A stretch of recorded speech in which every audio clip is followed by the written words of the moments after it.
Este é o podcast Araújo, que trará debates e reflexões sobre temas diversos dentro e fora do mundo jurídico. Eu sou a Rafaela Parra, sócia do Araújo Advogados e apresentadora deste podcast. Sejam muito bem-vindos. De volta para mais um episódio do nosso podcast. Desta vez, vou aqui com a minha colinha, com Ana Paula Machado, que é bacharel em Ciências Contábeis, pós-graduada em Controladoria, Auditoria e Finanças pela FGV. Currículo bem extenso, né, Ana? Mas acho que é bom a gente situar o nosso espectador para a tua experiência de mais de 20 anos na carreira executiva. Então, ninguém melhor do que você para a gente conversar sobre os nossos temas hoje de ESG, estratégia, conselho de administração, enfim, tudo que permeia toda essa gestão estratégica das empresas. Então, seja muito bem-vinda. Se eu tiver esquecido alguma coisa aqui do teu currículo que você queira mencionar, acho que é legal mencionar que você é sócia fundadora da Harvest, né, que trabalha com governança corporativa, especializada em governança, gestão de risco, compliance, e atuante também, dentre outros setores, no agro. Então, a gente se conheceu assim e é um prazer recebê-la aqui para ter esse bate-papo conosco.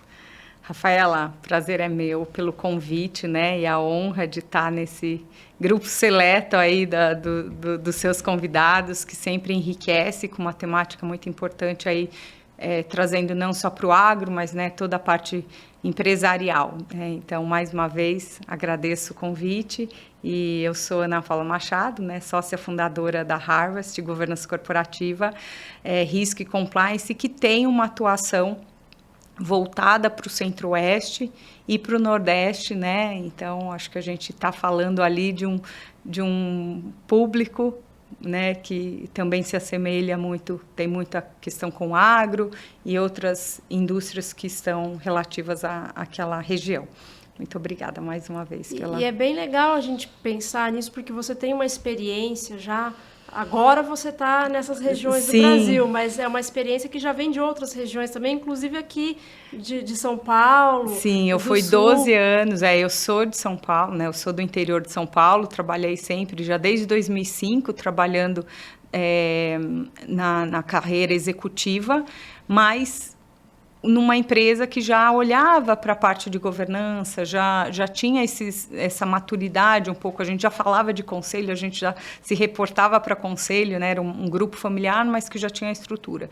Então, quando você fala hoje de governança, né, para esse novo momento que o Brasil tá passando, né, acho que é global, essa exigência toda, né, que faz parte, o ISD, né, o G do ISD faz parte dentro dessa temática, a gente vai para outras regiões do Brasil e a gente vê um mercado inteiro de potencial para crescimento e para evolução, né, dessa jornada. Acho que isso é bem importante. Aí eu vou quebrar um pouco o protocolo antes de fazer a primeira pergunta. A gente já vai engatar, na verdade, a primeira pergunta aí sobre o ESG imbuído na estratégia empresarial.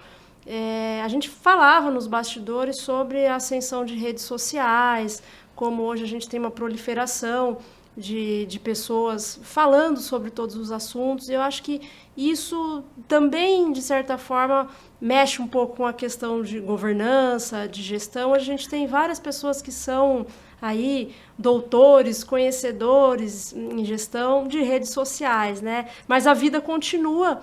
A vida acadêmica, né? A vida profissional, ela continua acontecendo. Então, é bem importante que a gente não negligencie também a carreira executiva, né? E é bem importante que hoje nós estejamos aqui com uma pessoa que tem essa carreira há 20 anos e que vai poder trazer insights e todo esse aparato que já carrega das empresas que passou, da consultoria que faz hoje com empresas aí do agro, de outros setores econômicos. Então, é isso.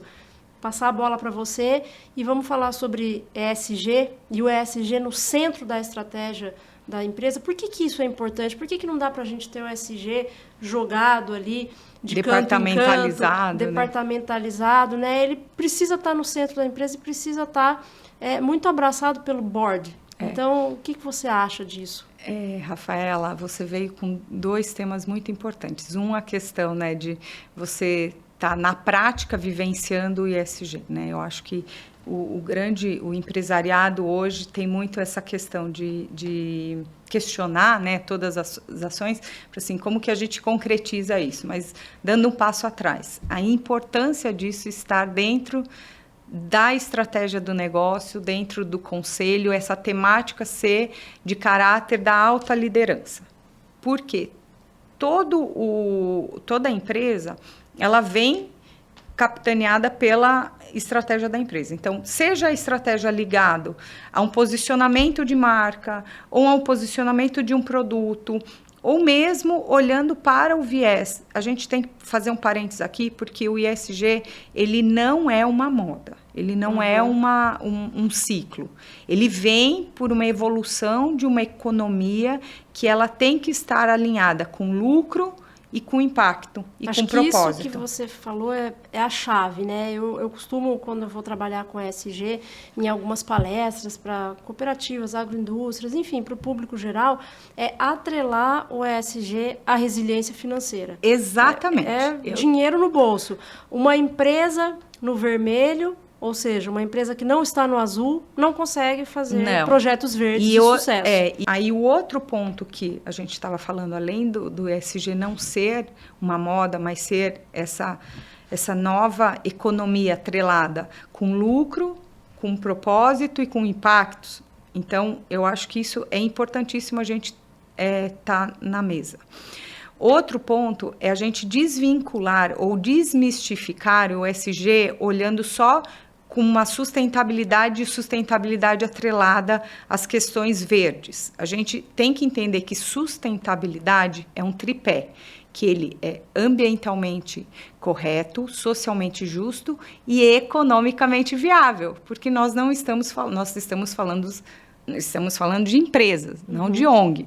Exato. Então, nós precisamos entender hoje sustentabilidade dentro deste tripé, não só olhando para as práticas que comumente a gente só lembra de economia verde ou qualquer coisa atrelado ao meio ambiente, né? Então, acho que esse é um primeiro alinhamento que a gente tem que ter quando fala de ESG ou ASG, né, que é o ambiental, social e de governança. Então, esse é um ponto crucial. A outra relevância que você trouxe é de estar no centro, né, do board. Os conselhos, eles têm a relevância de capitanear isso e de ser até guardião dessa cultura e dentro da estratégia. Seja uma estratégia dentro de um produto, de um posicionamento de marca, de uma relevância dentro daquele setor, transformando a forma como fazer, né? Transformação, seja de impacto mesmo industrial. Então, a gente precisa entender que a partir dessa estratégia que vai permear em todas as outras áreas. Lembrando, gente, que o departamento, seja de ESG ou seja de sustentabilidade, ele só é um departamento que ele vai reunir todas essas estratégias, ou seja, todas essas ações. E quando a gente fala em ações de caráter de governança, né, que é uma temática que eu trabalho muito, estar dentro daquelas temáticas, mas ela também está lá olhando para a estratégia do negócio. Por que eu quero estar em conformidade, em transparência com o mercado? Eu estou captando ou não recursos fora, então eu preciso que os stakeholders tenham esse nível de transparência, se uma empresa é auditada, como que está, né, a minha cadeia de alçadas, de conselho, enfim, toda essa parte gerada para a governança.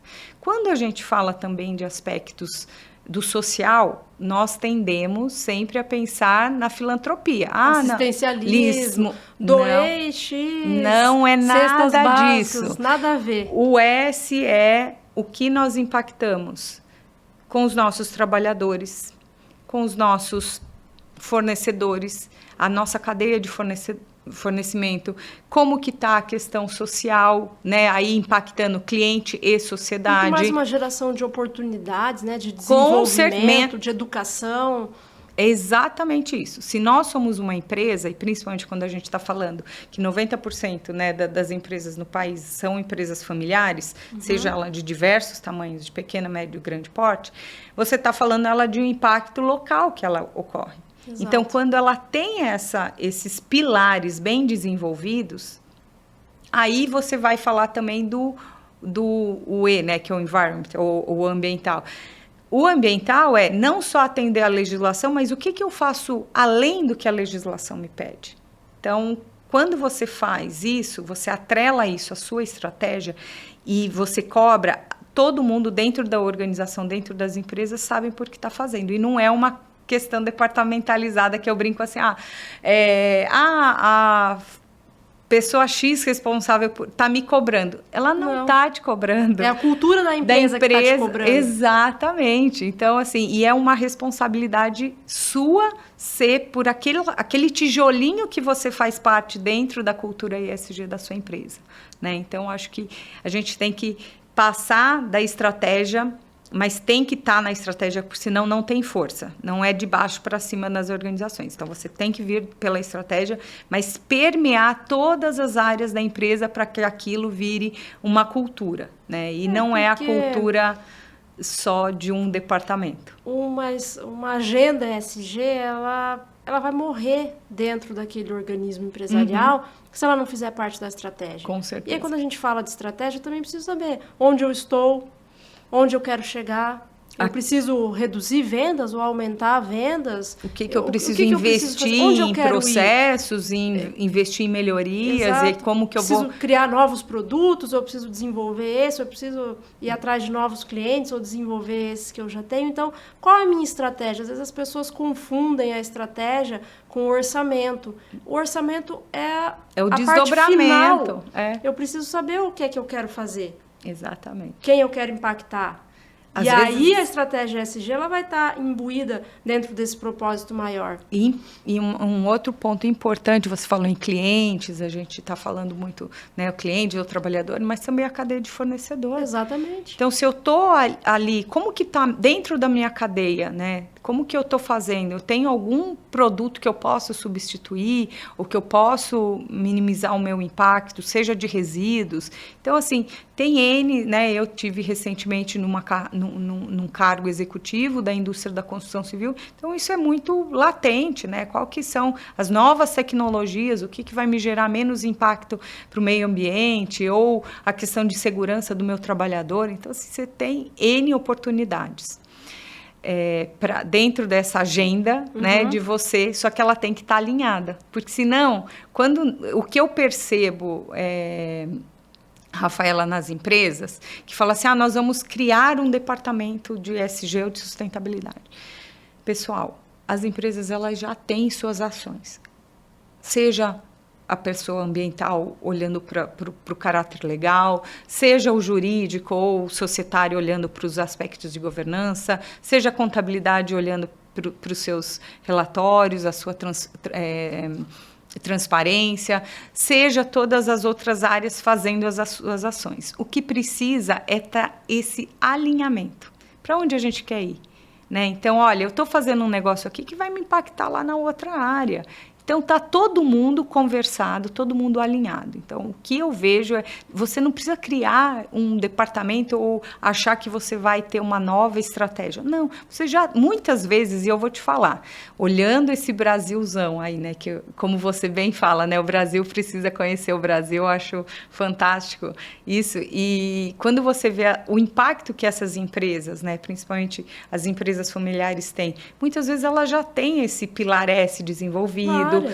Tudo. Quando a gente vai fazer algumas entrevistas e análise documental para implemento de um relatório ESG, está lá, as coisas já estão em andamento. Você vai fazer uma melhoria de alguns processos, vai indicar algumas outras questões que deveriam estar ali e ainda não estão, mas muita coisa já é desenvolvida. Sim, colocar métricas para aquilo, para medir, porque muitas vezes corrigir. É feito meio empírico, né? Exatamente. Então, assim, as empresas elas já têm, por si, as empresas elas já têm isso, mas não está centralizado num objetivo. Então, olha, todas essas ações, o que elas me culminam dentro de uma oportunidade dentro do meu produto?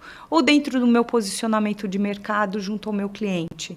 Ou junto também aos meus trabalhadores, porque hoje, né, você olhando para essas novas gerações, elas também precisam estar alinhadas, né, com essa estratégia dentro da empresa. Sim. Porque hoje retenção de talento, né, também você investe para que você não tenha o custo, né, do turnover. Então, são tantas ações que dentro da organização está ocorrendo, mas ela precisa estar alinhada. E, mais uma vez, por isso que precisa estar dentro dos conselhos ou das cadeias de alta liderança, né? Se é uma empresa, se você está falando conselho, é uma empresa que já tem uma maturidade de governança um pouco maior.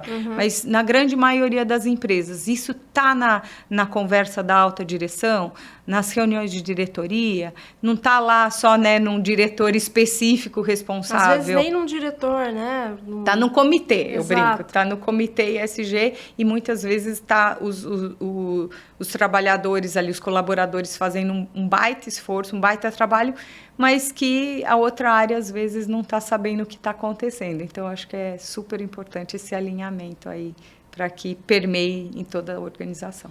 Eu acho que esse ponto que você tocou, Ana, é bem importante, porque na prática, quando nós vamos fazer algumas auditorias e algumas entrevistas, análises documentais para empresas que querem fazer o seu relato de sustentabilidade, né, e fazer o projeto para uma agenda ESG, a gente se depara exatamente com isso, como existem graus de maturidade diferentes entre empresas.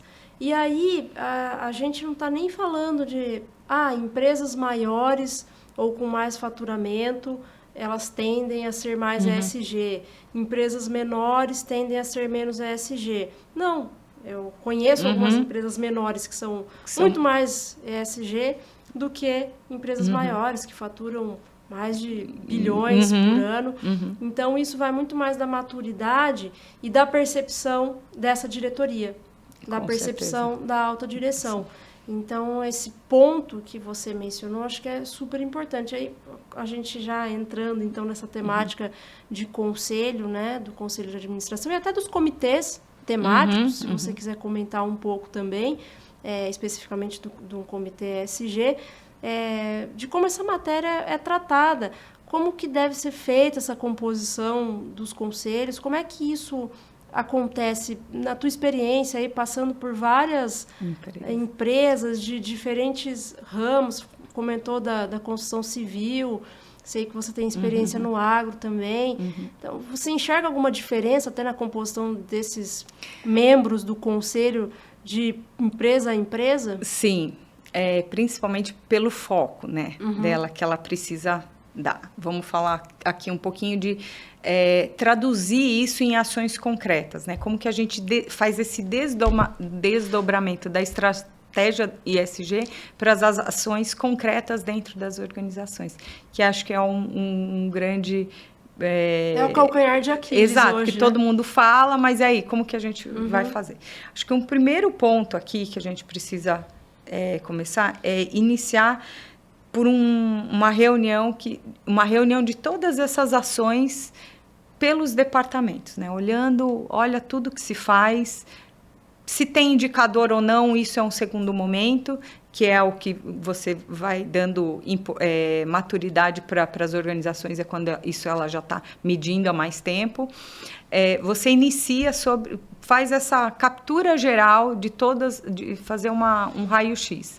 Uma outra ferramenta que é muito importante e muito pouco utilizada, mas ela é gratuita, Rafaela, e ela vai te dar, principalmente, a sua área de atuação, então, o seu setor, o seu tamanho, você vai ser comparado banana com banana e não banana com laranja, porque se você fala de uma empresa mais madura, outra menos madura, então é muito bacana essa ferramenta, que é o Business Impact Assessment, que é uma ferramenta criada pelo B-Lab Global, que faz a certificação B, né? Então, empresas... Que é bem difícil de... Que é uma certificação americana super rigorosa, mas que hoje é a única certificação que já lá atrás já olhava por esses aspectos. Então, que que chancela empresas que têm práticas consistentes em ESG. Então, não é só um marketing, mas é uma prática, porque ela olha todo o seu passado, como você vem evoluindo nessas temáticas. Essa ferramenta, ela te dá, assim, eu falo que ela te dá um raio-x de como está o seu impacto como empresa. Como que eu estou impactando no meu pilar trabalhador? Como que eu estou impactando no meu pilar ambiental? Como que eu estou impactando pelo meu pilar de governança? E também propõe, ali você propõe discussões e ações, você fala, bem, eu estou aqui, mas eu quero chegar no ponto, estou no A, quero chegar no B e assim por diante. Porque, mais uma vez, ESG é jornada. Não é prova de 100 metros. Então, assim, é uma grande maratona que você vai evoluindo a cada etapa. E a chegada vai ficando cada vez mais longe, porque novas coisas vão acontecendo. Exatamente, o mercado vai se organizando e vai colocando outros pontos ali de provocação para a sociedade, né? Eu ouço muito, né? E você tem essa temática, por exemplo, do carbono, né? O impacto do carbono. Não adianta uma empresa que não faz nem o básico, já pensar lá no seu impacto de carbono, fazer um inventário de carbono. Ela tem um caminho ali para percorrer. Não que ela não possa fazer, mas até a organização precisa, as pessoas precisam estar dentro de uma mentalidade que, quando chega nesse momento de fazer um inventário de carbono ou, né, de impacto dos efeitos de gás estufa, tudo isso a empresa ela já está falando mais, ela já está mais inteirada sobre o assunto, né? Quando você vem essas ferramentas que te auxiliam a você até direcionar, fala assim, bem, tanto você reunir todas essas ações, colocar em caixinhas mesmo. Olha, na caixinha, no pilar ambiental. Eu só atendo legislação, mas eu poderia fazer mais isso, que eu acho que tem uma boa... Né? Eu posso fazer dentro da minha cadeia de resíduo. O que eu posso melhorar antes, gerar menos, ou mesmo assim, para onde vai esse meu resíduo? Quem são esses fornecedores que recebem o meu resíduo? Então, tem toda uma cadeia que você pode, em cada iniciativa, em cada pilar, você ir melhorando. Mas, reforço de novo, existe essa ferramenta que você pode utilizar, que te ajuda muito e te compara no mercado. Por exemplo, uma indústria, queira ou não, ela tem a sua cadeia um pouco mais fechada. Agora, quando você vai para o agro, desse Brasilzão, que você tem uma cadeia de fornecedor e de mão de obra gigante, que muitas vezes você não consegue capturar todas as informações ali. Você não tem que ajustar? Exato. Você não pode vir ali com o manual e falar, não, é feito assim, vai ser assim. Não, para o agro, por exemplo, uma temática que é muito relevante para o agro, é a questão hoje, né, o centro da questão ambiental. Lembrando que o Brasil tem as melhores práticas. Você pode falar isso muito melhor, que você é uma, né, expert nesse assunto, não vou nem entrar nessa seara. Mas a gente tem um olhar para o ambiental, mas também a gente tem ali para outra cadeia, porque ela impacta a cadeia de fornecedores locais. Claro. Porque, geralmente, toda a mão de obra dela vem local, os fornecedores são locais, né? Impactam ali naquelas regiões. E como que ela está fazendo isso? Agora, ela não pode exigir que, às vezes, um microempresário lá que atende vai passar por um processo super rígido de due diligence, não sei o quê. Não, você precisa ter... Você não vai ter aquela pessoa para te prestar o serviço mais. A gente conversava disso ontem, com um colega advogado, sobre, às vezes, algumas burocracias que, para determinadas atividades, elas não podem existir. Não pode. Porque, senão, inviabiliza. O meu único fornecedor daquela questão, que é uma questão de complexidade baixa, que é um risco envolvido baixo também, vai olhar aquele contrato e vai falar, olha, obrigada, dona, eu acho que eu prefiro ficar sem esse R$1.000, R$2.000 aí, porque não... eu vou embora. Porque o cara fica com medo. Então, a gente tem que tomar cuidado com isso. Eu conversava hoje numa instituição financeira sobre o agronegócio e a gente estava conversando, né? Parece aquele mesmo papo de sempre, mas o produtor rural é desconfiado. é desconfiado, não sei. Meu pai era produtor rural, os meus avós, então tem aquela coisa. Tenho clientes produtores rurais, então tem toda uma questão de ganhar a confiança, trazer a pessoa para perto, tem que ter um relacionamento ali, tem que ter todo esse... E não só o produtor, acho que várias pessoas, porque estão no interior, porque tem um outro estilo de vida, pessoas, né, que não estão tão adeptas à tecnologia e à globalização, o cara fala, não, peraí, não quero isso. É muito burocrático. Muito burocrático. Então, a gente tem que tomar cuidado também, né? O ESG ele não pode vir para se tornar um entrave para os negócios, para a criatividade das pessoas, nesse auxílio à resiliência financeira, porque ele pode significar mais custos, ele pode significar atrasos, ele pode significar muitas perdas dentro do processo como um todo, né? Pode burocratizar um pouco mais, mas tem que olhar por essa característica de o que eu posso adaptar. Então, nós que, né, atuamos aí, né, tanto no agro como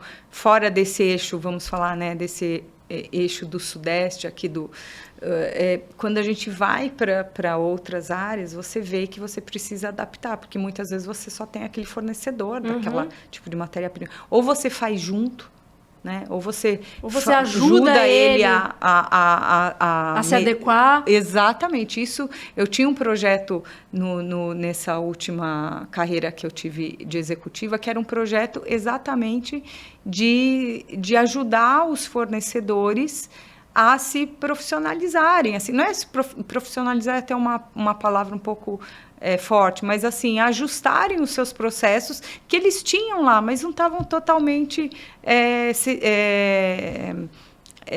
vamos falar, sistematizado, né? Eles tinham lá, mas... Então, a gente tem que dar a mão, porque senão você vai ficar sem aquele único fornecedor que você tem lá no centro-oeste do país ou em qualquer outro lugar. Então, é muito você olhar para as melhores práticas e adaptar. A mesma coisa dos comitês.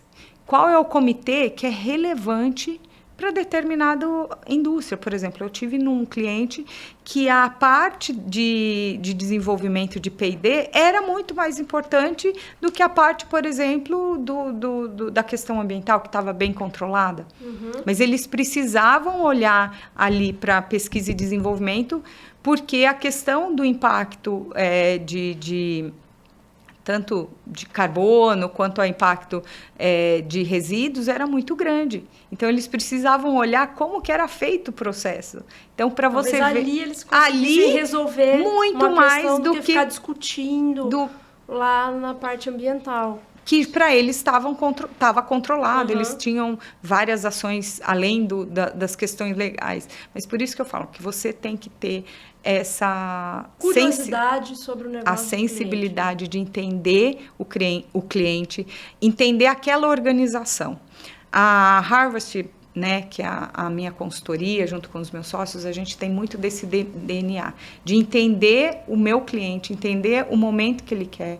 Não é só a solução que eu posso oferecer, mas assim, como que é um combinado de soluções que vai poder, naquele momento, e depois a gente evolui para outra jornada, né? A gente até fala, governança é a mesma coisa, está dentro de uma jornada. Eu não posso querer, às vezes, muitas vezes, implantar um conselho, sendo que eu não tenho, assim, uma controladoria bem estabelecida. Eu não tenho processos operacionais bem estabelecidos que vão me gerar uma confiabilidade naquelas informações para tomada de decisão do conselho.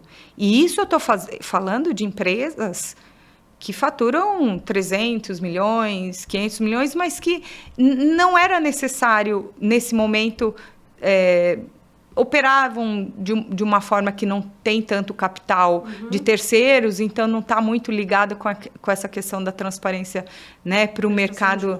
Exato, para os stakeholders né, que estão dentro da estrutura do capital que ele está precisando. Então, ele não é necessário. Ele tinha o dinheiro dele, mas por que eu preciso de uma auditoria, sendo que eu que... E aí você vai... Na governança não dá para pular etapas, não, né? Aí você tem que ir respeitando. Então, você dá um passo atrás. Vamos olhar para isso, para aquilo, para depois lá na frente a gente Porque, no fim das contas, não é inventar a roda, né? Você tem toda uma ciência pré-estabelecida que vai te ensinar, entre aspas, como é que se faz gestão, como se faz gestão estratégica, avaliação de risco, como é que se implementa a governança, e está ali o beabá, né?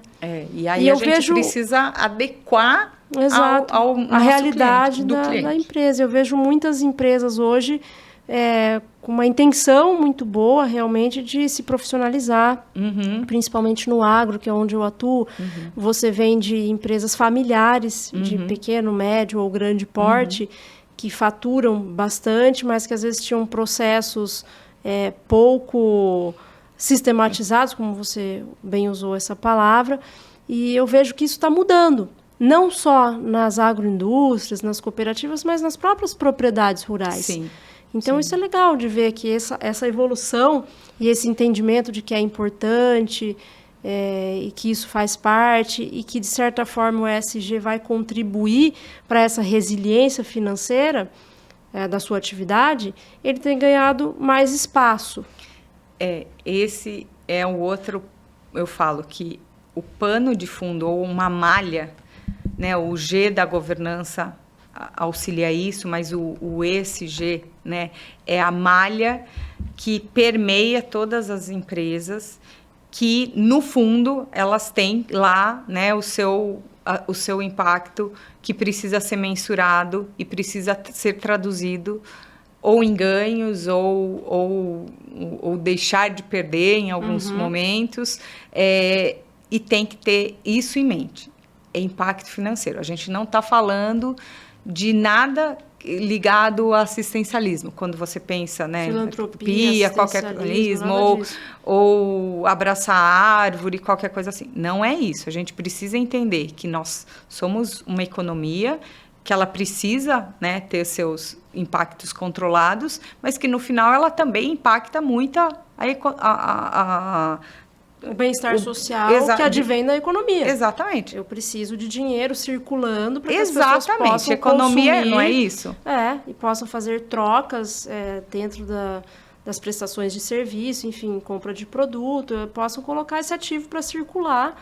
É o cara que você vai dar um emprego, que depois vai comprar o seu produto. Então, é tudo isso circulando que hoje você não tem. E eu acho que o Brasil está num ponto muito interessante do ESG, porque nós, de certa forma, ainda não estamos tão maduros e a gente ainda pode usar da comunicação a favor do ESG, a favor da responsabilidade socioambiental, da transparência, relacionada à governança e implementação de toda a gestão dentro das atividades. Porque a gente ainda não chegou num ponto, tomara que não estejamos próximos de chegar, do que aconteceu nos Estados Unidos, por exemplo, com a temática ESG, que ela foi sequestrada por uma pauta partidária, ideológica, que criou um ranço da outra parte. Exatamente, e criou um ranço de antagonismo com tudo isso que nós estamos falando, de resiliência financeira, do aspecto financeiro muito forte, né, do mote econômico atrelado a uma agenda ESG.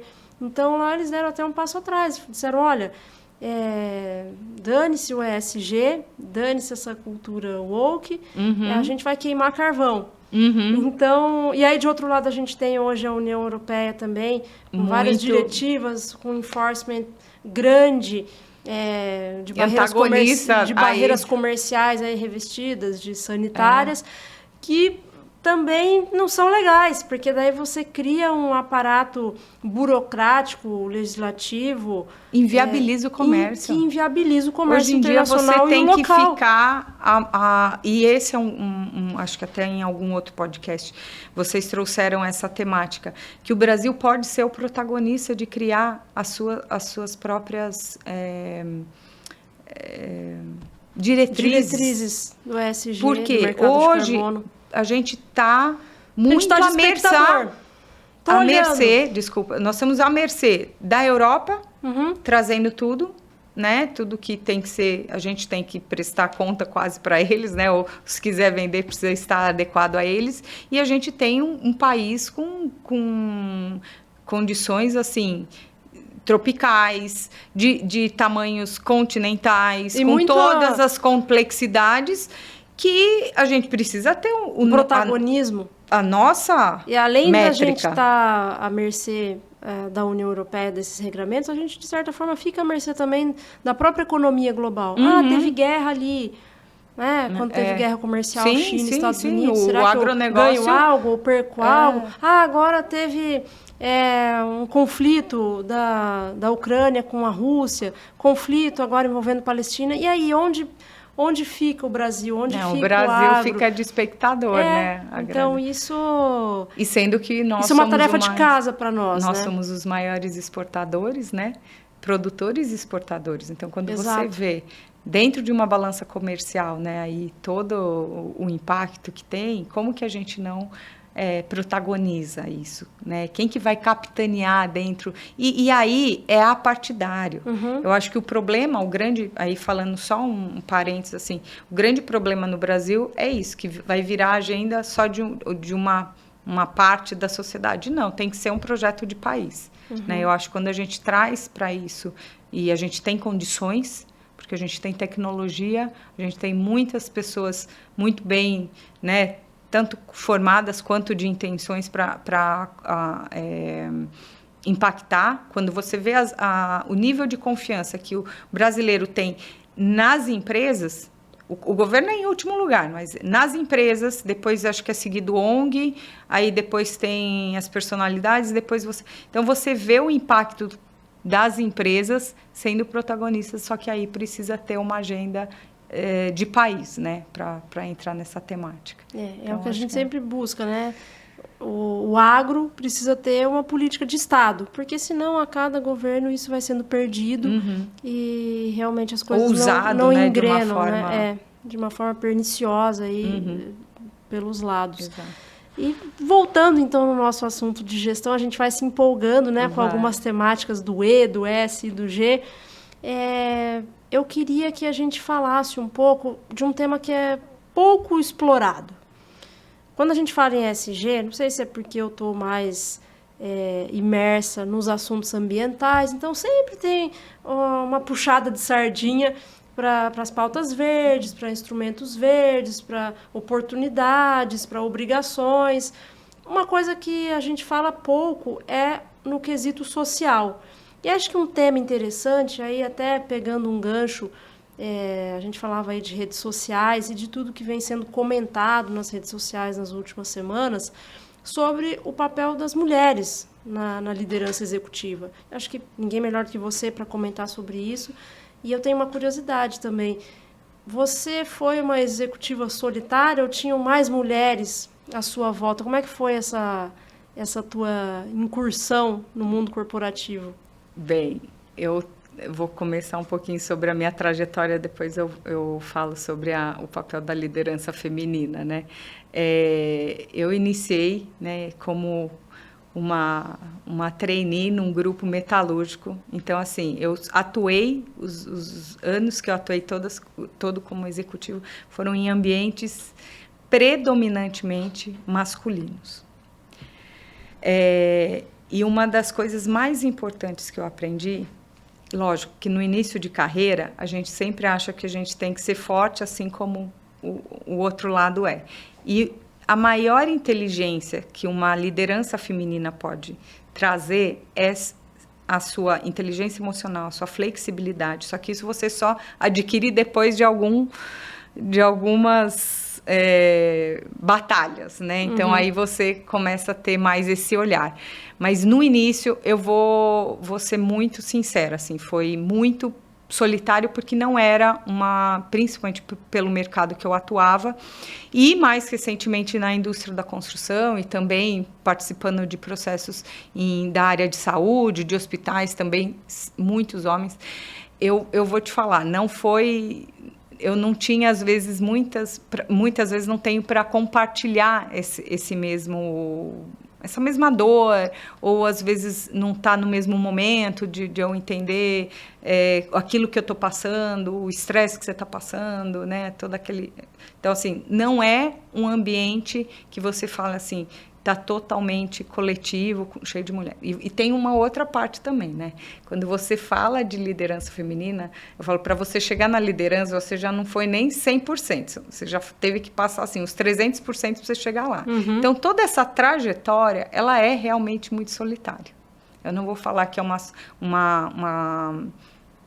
é compartilhado por todo mundo, ou muitas vezes é visto como uma forma, a mulher está chegando nesses papéis para impor o viés dela. Não, de forma alguma, eu acho que a gente tem uma coisa para agregar, que é essa inteligência, essa flexibilidade, eu falo que a mulher, ela consegue entender nas entrelinhas, às vezes numa negociação, que tem muitos outros aspectos que só aqueles que estão postos à mesa. Então, essa capacidade que a mulher tem de entender o cenário, entender, não que um homem não tem. Cada vez que a gente fala, eu falo que hoje em dia está tão polarizado que se a gente fala as competências de uma liderança feminina, parece que você está inviabilizando também a liderança masculina. E a gente não está aqui para aumentar esse abismo de gênero. Acho não que é o isso. mundo ideal é que as pessoas passem a olhar a liderança feminina também sobre o espelho da meritocracia. Exatamente. Se ela está ali, é porque ela merece, é porque você tem que deixá-la cumprir o seu papel. E é um pouco disso, né, que às vezes falta no ambiente de trabalho. Os homens, talvez de certa forma, querendo ciceronear as mulheres ou isso é dias um ponto. Uma coisa curiosa, eu estava pegando um voo da Azul acho que era de Goiânia, quando ou estava indo de Londrina a Goiânia, eu não me lembro agora. E era uma comandante mulher. No momento que ela deu as boas-vindas e falou ali com o pessoal, as pessoas podem falar, achei legal, tudo. Sempre tem um cara que olha do lado assim, meu Deus, acho que esse avião vai cair, tá? E aí eu lembro que eu mandei nos grupos, falei, tô com a comandante Carla aqui, estamos indo para, acho que era para Congonhas, tudo certo. Né? E eu fiquei feliz, porque eu nunca tinha pego um voo com uma piloto mulher, apesar de saber que existem, tem várias. Tem várias. Mas nunca tinha. E daí eu achei super legal, mas ao mesmo tempo entristece você ver que algumas pessoas, e não só homens, né? Talvez até algumas mulheres tenham esse preconceito de olhar e falar, vixe Maria, será que vai dar certo? Não vai? Por sorte, ninguém levantou ali e falou, quero sair, mas já vi noticiários de homens que falaram, não, nesse voo não vou ficar, porque é uma mulher. Então, esse é um exemplo um pouco mais forte, né, e mais caricato, mas de coisas que podem acontecer também nas empresas, né? Pode. Quando você tem uma liderança feminina que enfrenta resistência, ou que não é bem aceita, porque você tem uma predominância de homens, ainda mais quando vem de fora, né? Porque no ambiente executivo existe muito esse intercâmbio, né? Hoje você está aqui na aviação, amanhã você está no agro, amanhã você está no clima hospitalar, no ambiente hospitalar.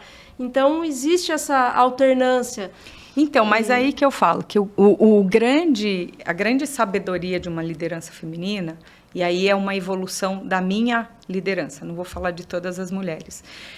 Num primeiro momento, você realmente quer de força para força, né? Você quer impor aquilo. Quando você entende que a sua maior força não é a física, que você tem uma inteligência, que você consegue conciliar aspectos ali, você consegue fazer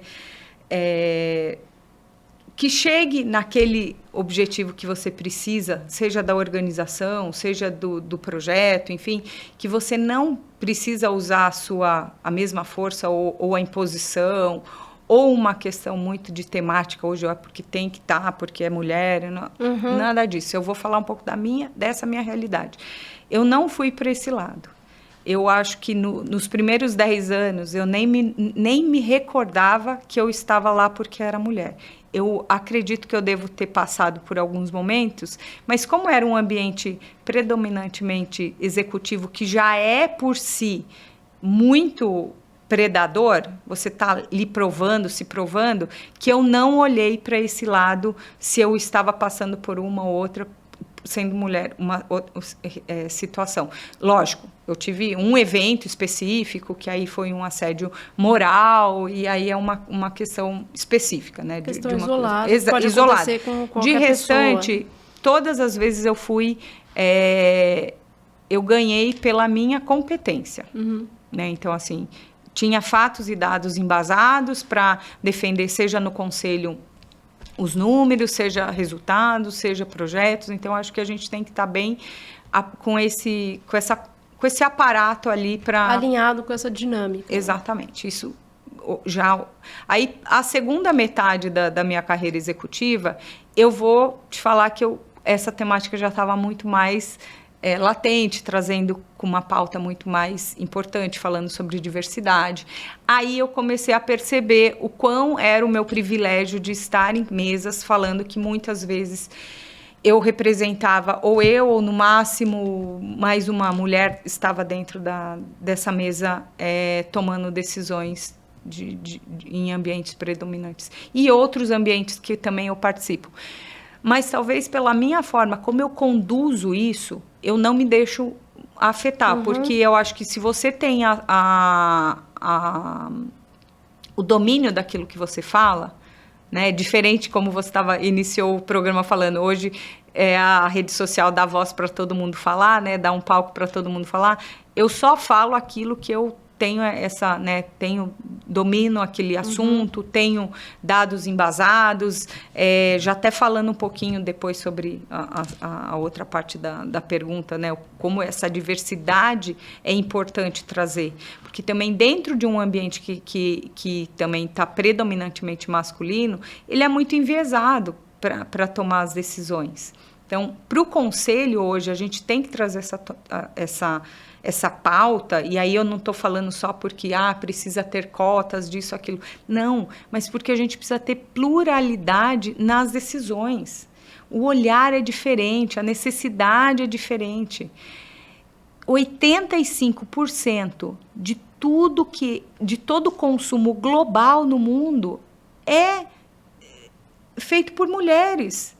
Ou seja, então eu estou falando que 85%, seja da cadeia primária, da secundária, uma mulher consome e quem decide?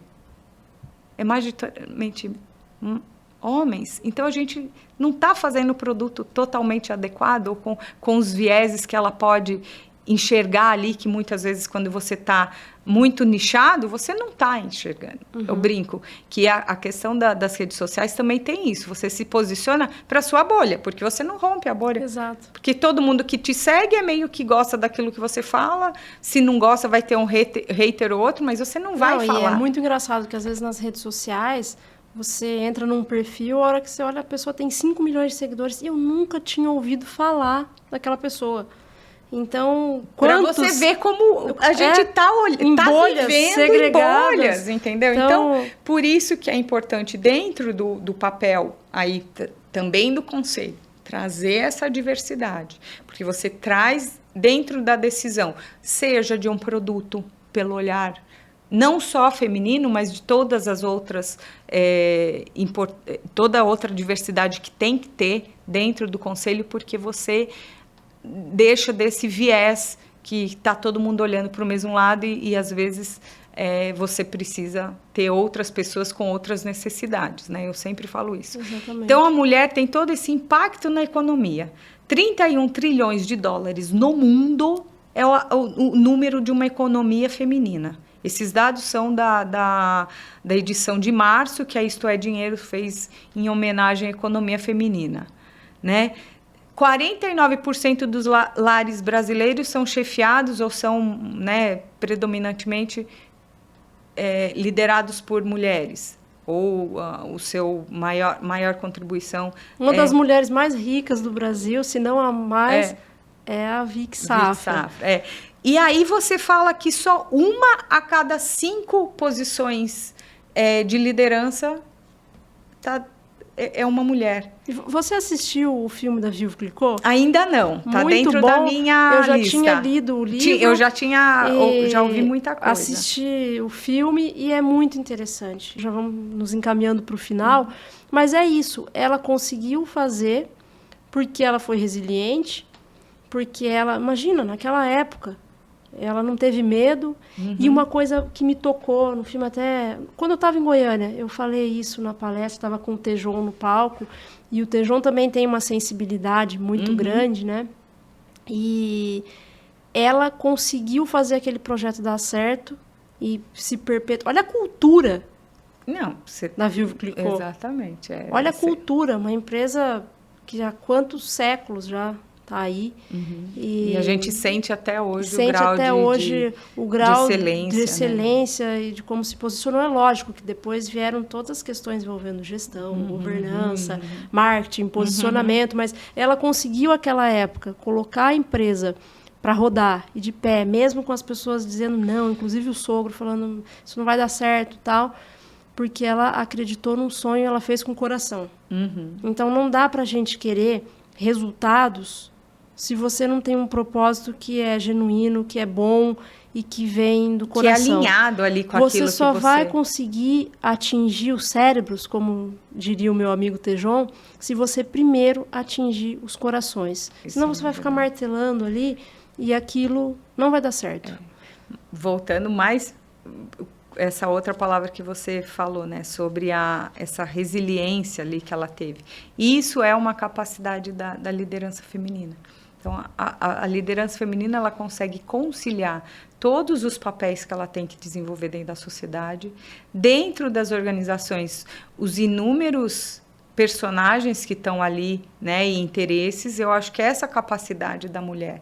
Então, quando fala sobre liderança feminina ou um pouco da minha história como executiva, é olhando desse viés que eu não me contive e nunca fiquei me colocando, eu posso ou não. Eu fui lá e fiz e de acordo com... Foi lá e fez.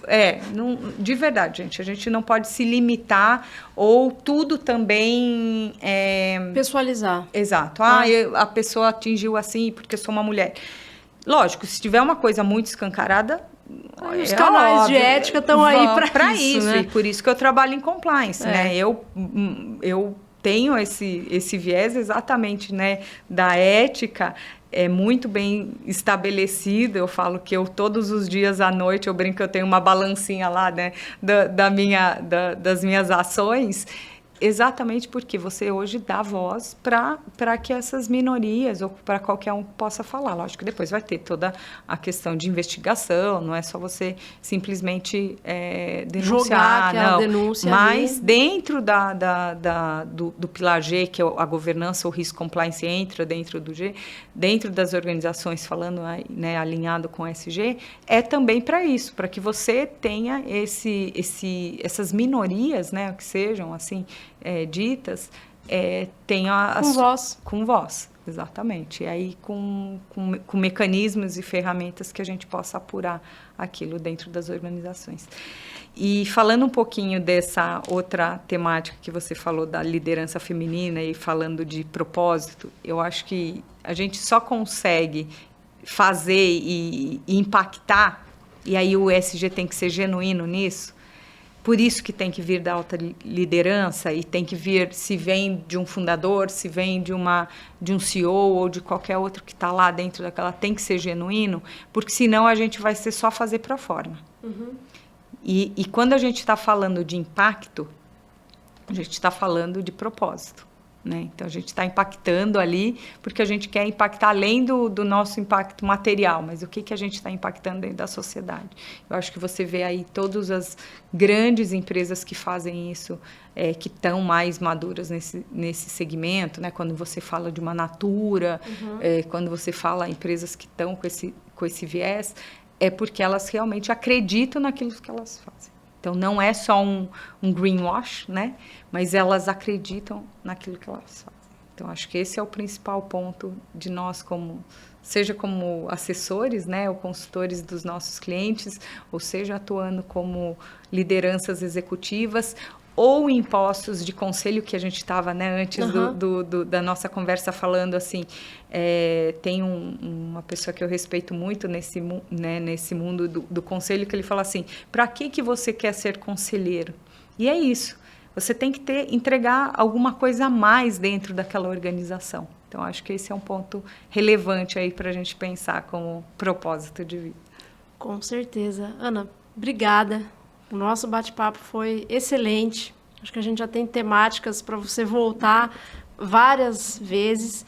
Quem sabe a gente grave um outro episódio também lá em Goiânia. Com certeza, ou em Curitiba, Exatamente. né? Porque também é uma cidade muito agradável. Então, quero te agradecer, dizer que foi um prazer. E a você que nos acompanhou, muito obrigada e até a próxima. Muito obrigada, Rafaela, e até a próxima. Este foi um episódio do podcast Araújo Advogados. As opiniões dos convidados não refletem necessariamente as do escritório. Acompanhe-nos em nossas redes sociais.